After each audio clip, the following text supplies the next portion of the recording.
This is another Tour de Fleece video. And colour. We have colour. We have fibre. This, if you haven't worked it out yet, is my little box. This is a box where I put all my scrap tails and scrap little bitty bits of yarn. This is where this goes. So as I'm producing these little scrap bits from here, which I think are actually behind here. It's not the 14th. I have a terrible habit of not putting this on the right date. It's dreadful. You want to know what day it is? You want to know what day it is? We can do this right now. That's what day it is. Right now. Uh-huh. There we are. See this? A little scrap bit from my spinning goes in here. Because then, what I can do with this, I'll chop it up, card it with some wool, right? And we'll end up with this super cool Art Bat Frankenstein spin. So I keep all my bits and all my gubbins. I keep them in here, including the random wool sock that I felted. Whoops. It's wool, right? I can turn it into something. So I'm going to fluff all this up and card it all. And not today, but that will happen. I just thought I'd address real quick where all my scraps were going right at the start of the video. And look at the beautiful colours. Look how gorgeous. Look how gorgeous. It's crazy. There's like bits of mohair and stuff in here too. Oh, this is some more hand dyed. That's some hand dyed, I think. Actually, no, I think that's some waste from the merino silk blend. There's some hand dyed in here somewhere though. Most of it's commercially dyed. I think there is some hand dyed in here. There's definitely some undyed in here. Like this is undyed. I unplied it. Yes. That's super soft. Super squishy. Anyway. And bits left over. You might recognize some of these from the socks. These are all tails from the socks and whatnot. All my tails go in this box. That's what this box is for. All tails and whatnot. And this was... not sure how much you can tell, but this is like falling apart. This is just like loads and loads of tails from when I was sewing something up. This is actually Rowan felted tweed, believe it or not. I can recognise most of these actually. This is West Yorkshire Spinners Colour Lab. This is Rowan Kid Silk. This is Drops Kid Silk. Yeah, I recognise what most of the stuff is. This is West Yorkshire Spinners The Croft. Might even be bits of cotton in here, it won't really matter. My plan is to turn this into an art bat at the end of the year. Yes. But I'm wasting your time, aren't I? With this rambling. I think we need to get on with the video.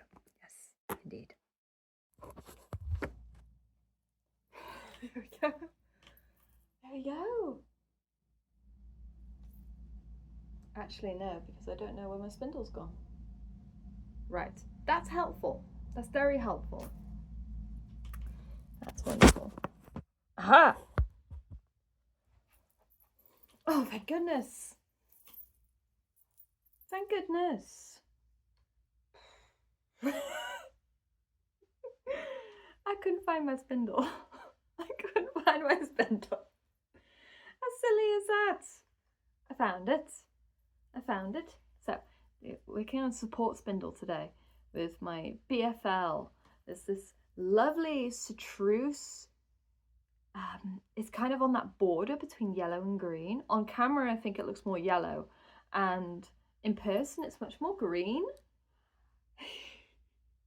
And if I sound different today, my microphone should sound clearer. I realized my case was partially covering the microphone, and I wasn't using a lav mic because I have no reason. I just keep forgetting, okay? I'm really tired today. I had a full day of work. And I'm really hoping that we can get some good spinning done today. Now, the issue I have, that clock is not running. It is not.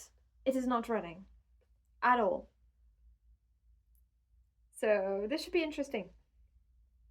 Yes. Yes, it should. Let's get spinning. Yes. So I wanted to talk to you because I didn't upload again yesterday. No. I think I was proud of myself for being able to upload 9 days in a row. And I think that worked really well. And yeah, I was really pleased with myself. And then I just completely fell off the wagon. Totally and utterly. Obviously, I had quite the week last week. I did. And this week shouldn't be nearly as busy. It shouldn't. And I even have a day off next Wednesday. So, which is a week from tomorrow. So it shouldn't be too bad, really. But I really want this week to be more relaxing. And I want to be able to focus more on my hobbies and like the things I enjoy and not just be stressing about this, that, and the other. Which I think Tour de Fleece is a great time for that. It's about learning how to like carve out time for myself. That's definitely something I need to be doing. And that is what we shall do. Because what I'm going to do today is I am going to challenge myself to try and spin as much as I can within X amount of time. Specifically, try to finish spinning this BFL. And I think that'll be interesting because obviously I can only go so fast, you know, it being support spindle and not a wheel. I can only go so fast. So, you know, I won't be as fast as the people on the wheel, which is totally fine. But I'd like to make some really good progress. That'd be cool. Without obviously injuring myself or anything of that nature. So, you know, any aches or pains, immediately stop. Stop. If you get pains in your shoulder, pains in your wrist, pains in the back of your hand right here, stop. You know, during COVID, I got RSI from programming like this because I was using a really bad, horrible mouse and I got pains all up here. Don't do that. It's bad. It is bad. If you get pain, stop. Right now. Stop. You. Stop. Yes, stop. Immediately. Now. Take a break. Watch this video. Or any other video. There are links in the description to all kinds of different channels that you should totally check out. Yes, absolutely. Why do I do that? Well, it's called the Webring. And it's an idea borrowed from Netscape. Yes, because in the world of the algorithm will promote AI videos and fake videos and all the rest of it. So, the ones in the description, excellent spinning videos. If you like this video, you'll like those. And I get nothing for it. If you click on any of those, I get nothing. All I want is for us to be able to find decent channels. And if you got any recommendations, tell me. If you have a spinning channel, or sewing, or knitting, or crochet, or any of those, tell me. Tell me. I would love to see your channel. I would. Recommendations? Go ahead. Go right ahead. I love that stuff. Yes. Okay. Now, to make this challenge work, what I'm going to do, I'm going to do a thing.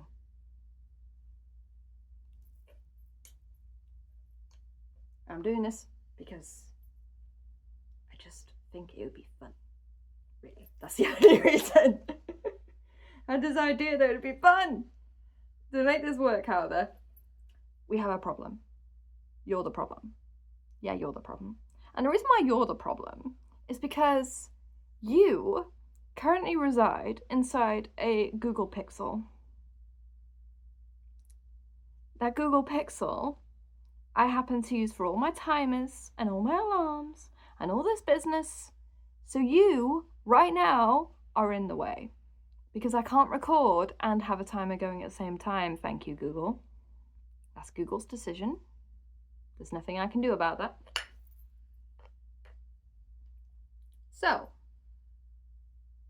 Not right now, anyway. The camera upgrade is coming in the future, the far distant future, because, you know, I like doing this. I like to invest in my hobbies. But that's a far, far cry. I've got other priorities first. You know, I've got a greenhouse that has no shelving in it. I'm taking that as a higher priority. I have other hobbies. Admittedly, most of them aren't costing me money right now because I'm trying to use up my stash. So one of the advantages of using from stash is you use less money. But there is an aeroplane.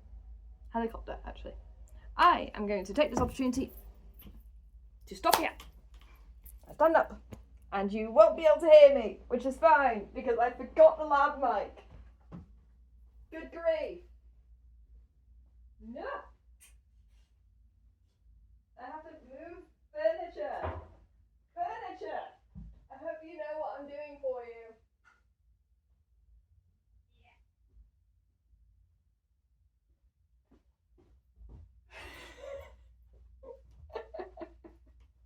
This is absurd.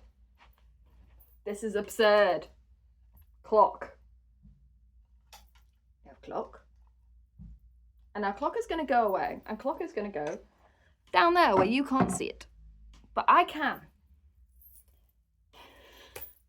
This is not going to work, is it?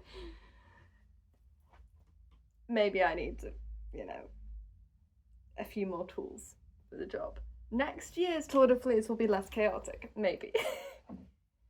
Now, currently, this clock is accurate, unlike that one. But that one, you may notice, has stopped. Well, the reason why that one stopped is because the pendulum was actually on the wrong way around. That's why it wasn't running properly. That's why it couldn't get regulated. But now the pendulum can go back on it, probably this weekend. And then it will be the right way around, and then that clock will work properly. It's funny. But yeah, 6:30. 6:30. What we're going to do is we're going to go until 7. Yes. I'll pay close attention to the clock. Or rather, I am, because you won't be able to see it. But you will be able to see the timestamp of the video. Haha. And then you will know. You will know. You will. It'll become very obvious to you. Yes. Obvious. Immediately. So, how was your day? You might have noticed mine has been a bit crazy. I got this BFL to spin to completely remove any stress of the day. Today actually wasn't that stressful. Not genuinely. You know, the farmer's been doing a bunch of cutting of the hedges, which I think is a bit of a weird time of year to do it because you're not meant to do it until August, but whatever. It's fine. And not only that, there's been all kinds of clamour because people have been saying that our heat wave is going to break this weekend. They say it might rain on Saturday. It might rain. First rain we've had since at the beginning of the month. Ooh, crazy. Crazy. It's not quite a record breaker. I actually had a look. It's not quite a record breaker for us. No, but it's... I think I checked and I think it was something like the 4th. The 4th driest July on record. Something like that. But it wasn't quite a record breaker. I mean, not even by a long shot, actually. There was one in the 70s that was quite severe, and there's another one in the 90s that was really quite bad. So it's surprising. It's surprising just how much rain there's been this month, because it really doesn't feel like a lot. It really does not feel like a lot. And I am really wanting the rain to come for the garden and for the birds and for everything else. I want the rain because we are in a pretty bad drought right now. So hopefully we'll get a good downpour come Saturday. That's the hope right now. It looks like there's something like, they're saying there's something like a 25% chance on Saturday evening, which would be really good. I'm hoping for like, not just like a little shower, but like a proper downpour. Really soak the ground. The kind of rain that will really soak the ground. Or even a light rain over a prolonged period. That would really help soak everything in. You know, everyone's dead grass will revive. It's just silly, really. Silly. I'm not much of a lawn person. I would very much prefer some, like, you know, native flowers and that sort of thing. To me, they're just so beautiful. I would very much would prefer that. However, my stepdad, he comes over. He'll come over on a weekend and he'll be like, do you want your grass cut? And I'm like, okay, sure. That saves me a job. Oh, thank you. That's nice of you to offer. And he sets my mower to its lowest possible setting and he goes, whoop. And then it's just like, the grass is super, super short. Super short. Crazy. Crazy. And I'm like, you know, you don't need to cut it that short. And he's like, oh, you need to cut it that short. And I'm like, no, you don't. I'm like, you'd leave it a little bit longer. You leave it a little bit longer, it's better in a drought. It survives better. It doesn't need to be that short. I'm not trying to make a bowling green. Ooh. Anyway, we have very different ideas when it comes to grass. He puts grass seed on his grass every year. And he's like, oh yeah, it makes it really lush and really healthy. I really like the look of it. And I'm like, I'm glad you're happy. I just don't see the point. And he's like, oh, you got weeds growing in your grass. I'm like, yeah, I don't care. I'm sorry, I'm one of these people who doesn't care. Because I don't. That was great, wasn't it? But I don't. I really don't. I just don't see the point. I mean, some people like a green grass, sure. I'm not really one for it. I'd rather, honestly, I prefer to have like more plants and stuff scattered about. You know, like the occasional bush here and there, rather than it just be like empty lawn. The front garden, the back garden's not too bad because the back garden's got like proper flower beds and things. It's much more established. The front garden is just pure lawn, just no hedge, no nothing. And I'm like, okay. So I've been trying to plant a hedge. And it has not been easy. This has pretty much been the worst year to attempt to plant a hedge in spring. I tried to plant some hazel, some alder, hawthorn and blackthorn. So that's like proper native hedgerow. That's proper British native hedgerow. Yeah, nothing's lived. Well, that's not entirely true. A couple of plants have lived, a couple of plants have died off, and there's like some like green shoots at the base. But it's like been really difficult. It seems that no matter how much watering I'm doing, they're just getting like baked too much. I think, and I've read some online, and I've done some reading and a little bit more research because I don't know a lot about this sort of thing. You know, this isn't my first garden ever, but it might as well be for various reasons. It might as well be my first garden ever. So I'm still learning a lot about gardening and whatnot. And let me tell you,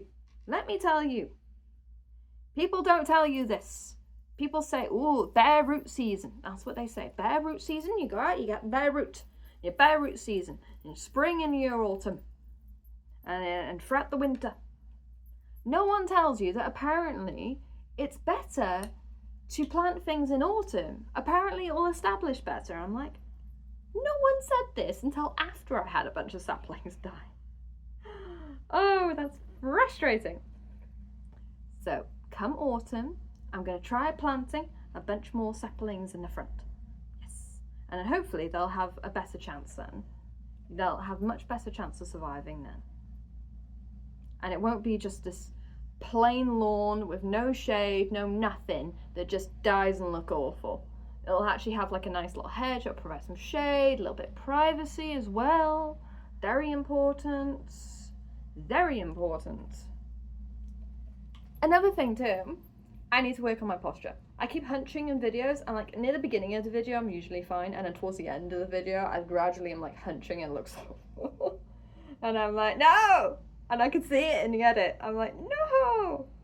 You're doing that to your back.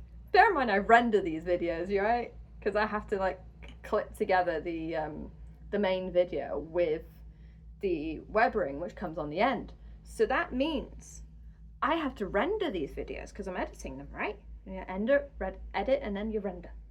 So, you know, and I go in DaVinci Resolve, I go YouTube, 1080p, you know, all these settings. And then I click add to render queue, and then render, and put it into my folder and whatnot. And then I upload. I do my thumbnails in Affinity. And you can tell I do my thumbnails in Affinity. I've asked a few. I have one YouTuber friend, who I shan't name because it's not fair on him. He has a much bigger channel than mine. And I've asked him, oh, what do you think of my thumbnails? And he just looked and he was just like, and I'm like, oh, you're mean. You're mean. He's like, nah, you're not doing it right. And I'm like, I know I'm not. And he's like, do you want help? And I'm like, no, it's okay. Just like broad strokes, maybe one tip. And he's like, higher contrast. I'm like, yeah, I see that. Higher contrast, yeah. Yeah, I definitely see that because you think, you know, I'm very like desktop orientated. I am. I'm not going to lie about that. I am. You know, I'm a programmer. I do a lot of my life is on a desktop machine, right? Or a laptop or whatever. So I don't really think in terms of mobile. And you know, I know I'm saying I'm a dev, and I've done cross-platform stuff as well. But a lot of the stuff I've done is not very UI orientated.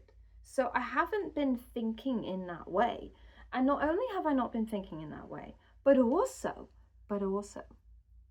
specifically, I've not been thinking in the mobile way.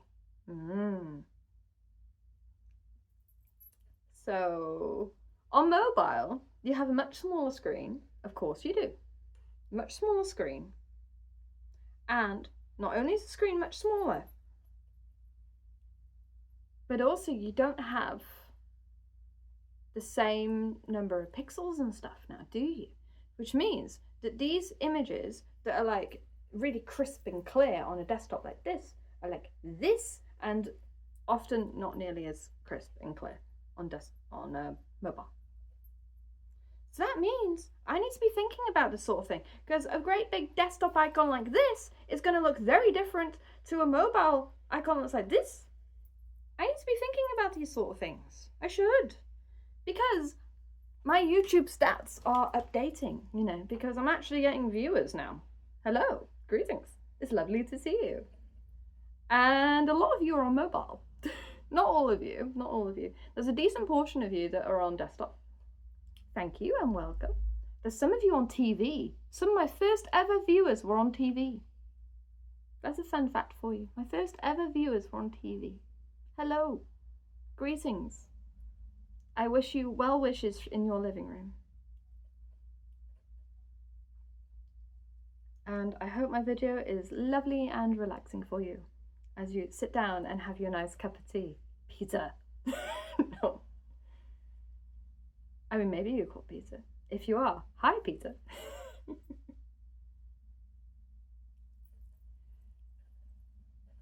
But I have to think about these things. I do. And I'm just not. I'm very much early YouTube career person who does not think about these things. And I should think about these things. I'm not chasing. To be clear, I'm not chasing the algorithm. I do not care. You can like, you can comment, you can subscribe, you can do all these different things. I do not care. Thank you if you do. I appreciate it. But am I going to sit here begging for likes? Nope. No, I will not. Because that's not what I'm trying to do. I just like creating videos. I like creating videos, and I created the channel to document my crafting and my programming. And I will have an update on my programming very soon. Oh, well then. Yes, I will. Because we've been doing some very special magical things in the programming world. Probably not the things I should be focusing on right now, to be entirely honest, but they're important things I should definitely do regardless. There were always things I wanted to do early on. So it's not the end of the world. I'm focusing on them now instead of later. Definitely not. They are important things. Yes.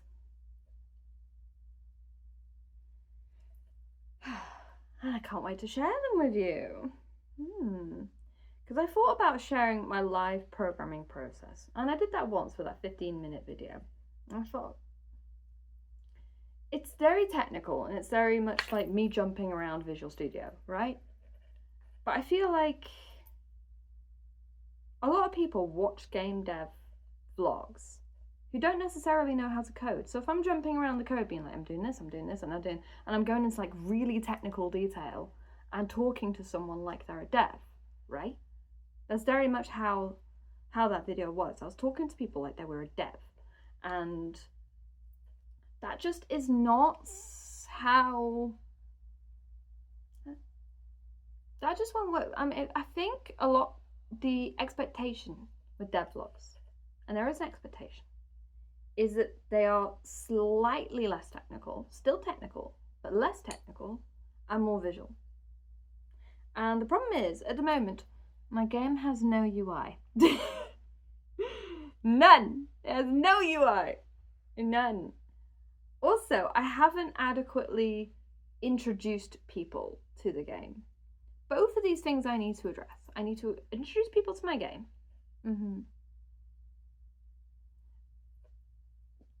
Which, by the way, is a free source available project I'm working on.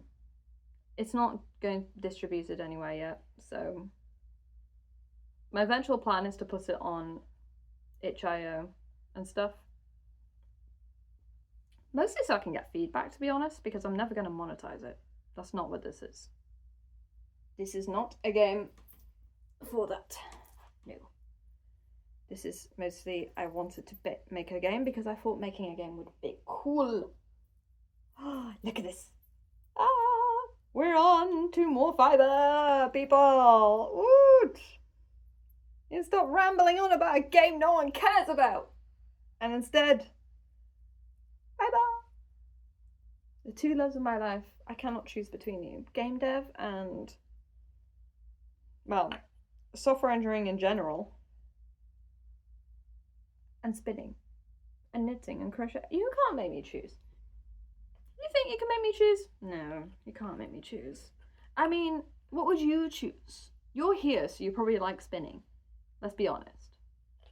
But would you choose between your darlings? Which one of your darlings is honestly the darling you would choose? Because I can't choose. I can't, and it's a genuine problem. I have too many hobbies. Way too many. And try and make progress on any single one is impossible. It's impossible because I have too many hobbies. It really is quite bad, actually. I was speaking to a friend the other day and they were saying to me, you know, you keep saying you're scatterbrained. Maybe you're scatterbrained because you have too many hobbies. And I'm like, yes, but also, ow. That's a friend that said that to me. A friend. Imagine what someone who doesn't like me would say. Good grief. Unbelievable. Unbelievable. The nerve. It's true, though.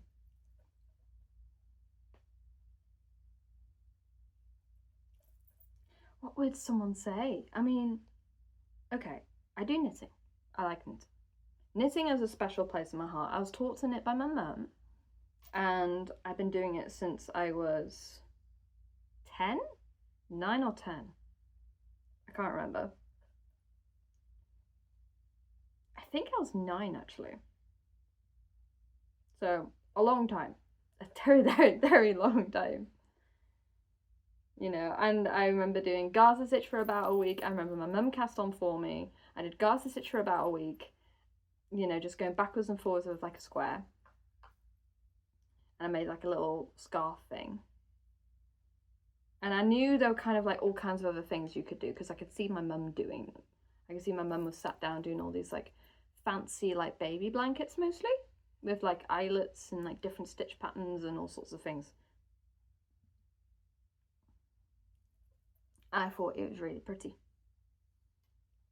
So I wanted to know how you did all that kind of stuff. And, you know, I asked Mum briefly, oh, but how do you do all this crazy stuff? And she's like, oh, it's mostly all just knits and pearls. That's what she said. And I'm like, oh, so these are knits. Yes, these are knits. And so after a week, I was like, okay, Mum, can you teach me how to do pearls? And she's like, oh, you learned that quickly. And I'm like, oh, okay, can you teach me to do pearls? And she's like, yeah, I can teach you to do purling. And then I picked up purling, and at first I found it really hard, really, really hard to do the purling. Bear in mind, this is all English style throwing, right? So I was doing all the purling, and at first I found it really hard. And I think this was during the summer. So I was like sat outside with my knitting trying to do all these different purling. And eventually, after really kind of struggling with it, eventually, you know, the determination of a 9-year-old, eventually, within a few days, I managed to, you know, I was like, yes, I can make purl stitches. And, you know, it wasn't perfect, but I could make purl stitch relatively consistently. And, you know, after I started, you know, I basically knit another kind of like garter stitch scarf, but I used all pearls. So it was all like pearl garter stitch, which of course looks exactly the same as a knit garter stitch. And then after that, I did a bunch of experiments. I knit another scarf where I did a bit that was in garter stitch, and I wanted to kind of experiment. So I'm like, oh, what happens if I alternate purl and knit? So I ended up with a stockinette bit which curled on the sides, which I was so disappointed with. And then Mum was like, and I said to Mum, oh, did I do something wrong? And then Mum was like, no, stockinette just does that. That's stocking stitch. I'm like, oh. And then I did more experimentation, and I ended up with this like ribbing that went this way, not this way. And Mum was like, oh, that looks interesting. And I'm like, oh, okay. And then I said to Mum, oh, but how do you do like some of the stuff you've done? And she showed me how you do a ribbing this way. So I did that. And she's like, oh, there's lots of different kinds of ribbing. She said there's a 1x1 ribbing, which is the one she showed me. And there's a 2x2 and 3x3. And I was like writing this down and stuff. I was like obsessed. So I had this scarf that essentially was like a sampler. It had all kinds of different stitches in it.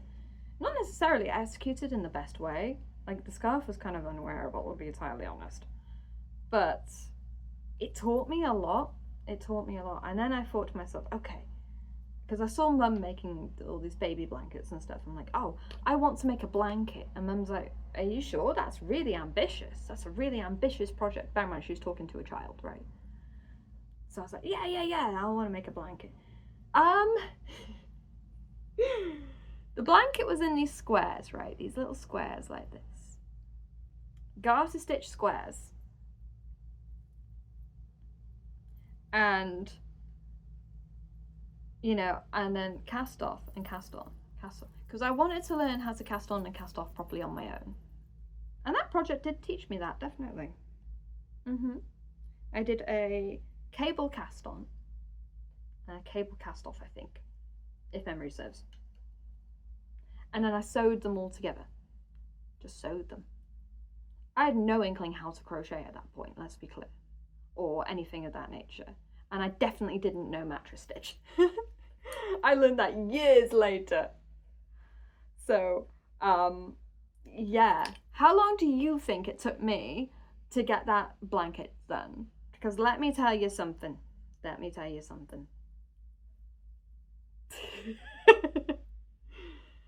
Okay. You know that thing where you start a project and then you start a different project and then you start a different project and suddenly you have like 10 whips? Yeah. So around about, I was working on this project for a while, you know, on and off around school and stuff like that, because I was in school obviously at the time, and I worked on it loads when I was sort of in high school, and then I'd have like a few years where I didn't touch it and a few more years where I did touch it, and you see where this is going. I finished that blanket in 2020. I finished it, but I finished that blanket in 2020. Oh no! If you can't tell, you know, I wasn't a child in 2020, if you can't tell. So, yeah, right. That was a very, very, very long-standing project. That project was, yeah, we're talking over a decade, easily over a decade. I don't even know how long, possibly even 2 decades, honestly. No, would it have been 2 decades by that point? No, over a decade, not quite two, but definitely over 10 years. That's a long time for a project. Yeah, so Mum was right. It was quite ambitious and maybe a bit over ambitious. She was, however, delighted when I finished it. She was overjoyed. She was over the moon. She loved it so much. Honestly, she was just so happy.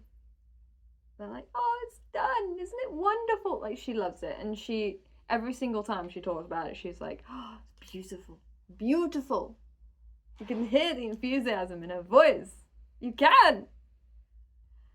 Oh. Oh, yeah. By that point, I had acquired a bunch of other projects. I'd done some like basic jumpers and things like that in that time, other scarves. I learned to crochet in that time. I learned to crochet, I want to say 2016 is around about when I learned to crochet. So yeah, that was quite the project. You know, not that it took like pretty much all of my teenage years, most of my childhood, and all of my years in college, all of my years in university, and a good portion of my career as well to finish. Yeah. So evidently, we're doing well here, aren't we? Ooh, I was trying to go quick. I was. And we're not going particularly quick, are we? No, we're not. This is going splendidly. Oh, there we go. That's better. I apologise if you hear any noises, by the way. There's a tractor. There is a tractor. You don't get tractors here very often, but you do get them occasionally. Right. Yes, so that project took a very, very long time. So when I say knitting is, you know, an important part of my life and has been an important part of my life for a very long time, that's what I mean. Not just that one project, but the fact that during that project I also worked on jumpers and hats and scarves, and I did a bunch of crochet stuff as well. That's not knitting, that's crochet. And just all kinds of things. So I started that project as a complete new beginner to knitting, and I finished that project as someone who very much was not new to knitting at all. As someone who understood about different stitches, who understood how to different cast-ons and different cast-offs, understood how to do cables, understood how to knit socks. I learned how to knit socks, I think in 2020, in fact, I learned how to knit socks. And all kinds of different things. And fibre too. I'd say 2020 was round about when I started really delving into different fibres and, you know, what impacts they had and all the different things, you know, with the trade-offs from different fibres and whatnot. And I took one look at my stash with its 100% acrylic from Robin DK. That was pretty much my entire stash, was Robin DK. And 2020, Robin DK. Not Robin DK, that's not the name of the company. Robin is a budget UK yarn manufacturer, I guess. They went out of business, and that was around about the time where I went and I looked at my stash and I thought, it's all Robin, and now it's all discontinued. I can't buy more of it. There's always like weird awkward skeins of this colour, that colour, that colour, that go. It feels like it'll take years to work through this.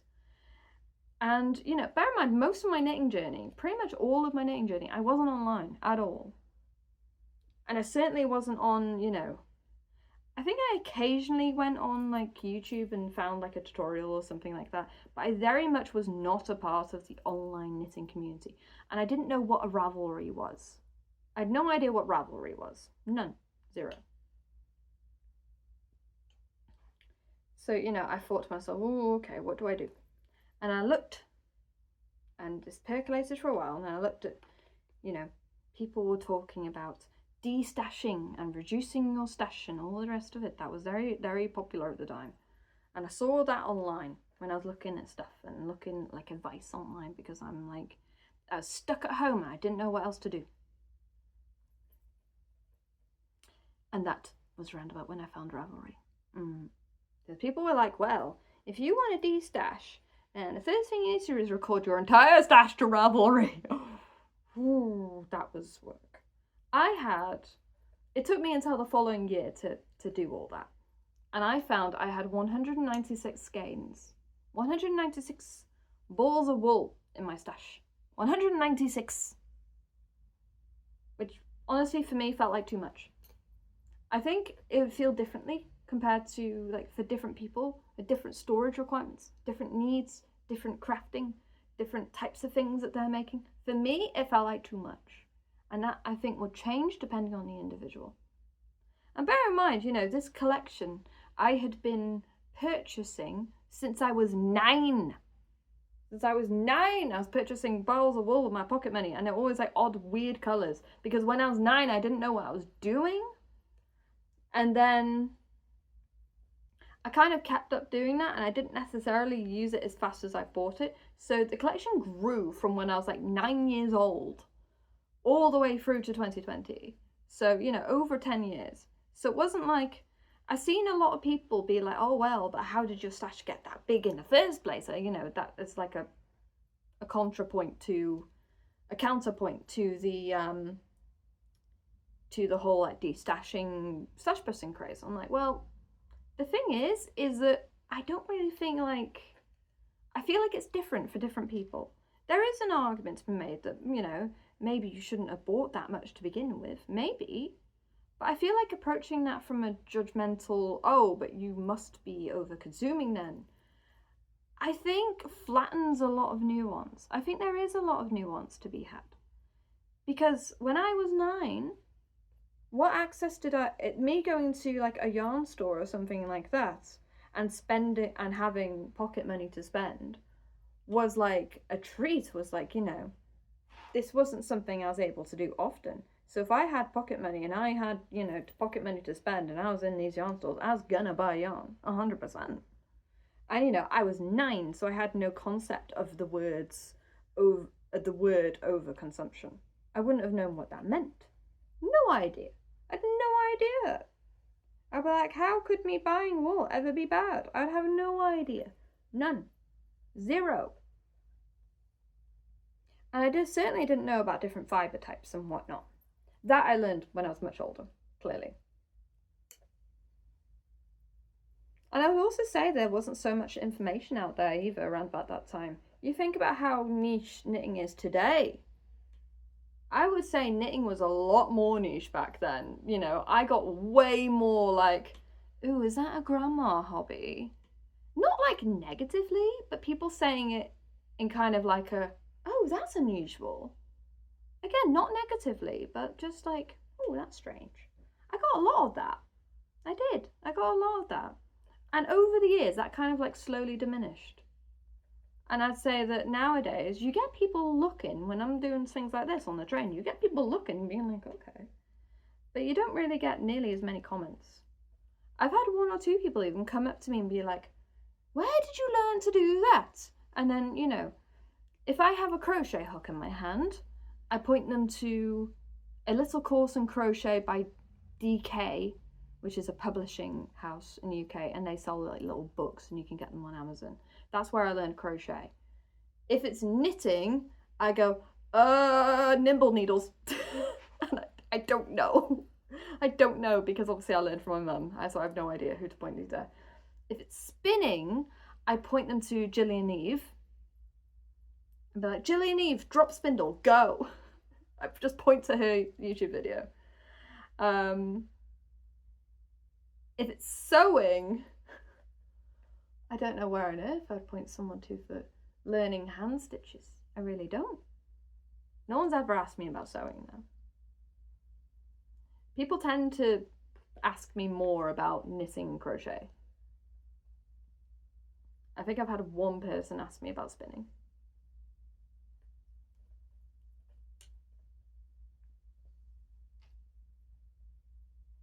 And I've had quite a few people ask me about crochet actually. Quite a few. But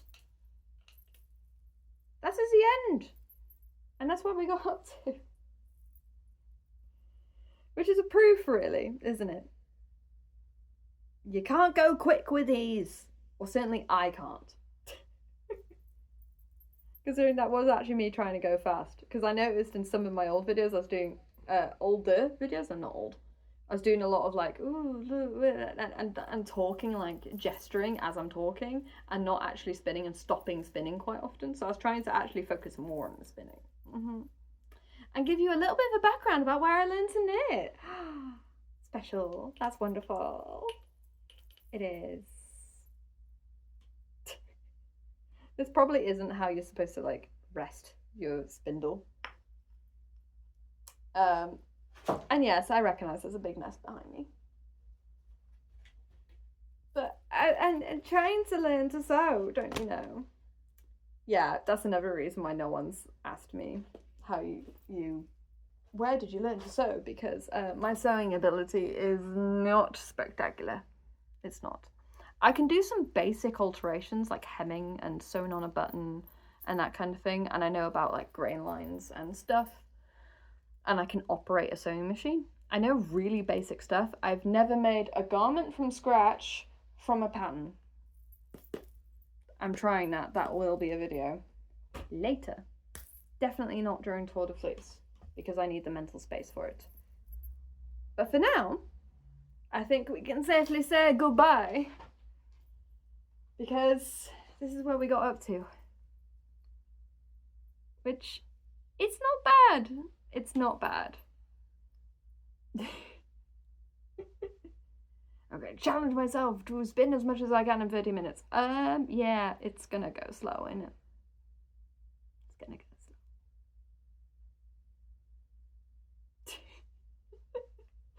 This is absurd. I need to end the video. Goodbye. And that is a wrap. That is the end of the video. And isn't it fantastic? Because look who I've stumbled across this week. Magnolia. 13 subscribers. 45 views. Her first ever video. I mean, come on, we have to welcome the person to YouTube now, don't we? Her video is fantastic. And look at beautiful fibers she's spinning. Wonderful narration, gorgeous. Honestly, just gorgeous, gorgeous video. We need to give this person lots of love. We do, absolutely, 100%. So now go give this person some love from me and from all of you. And for now, goodbye. Goodbye.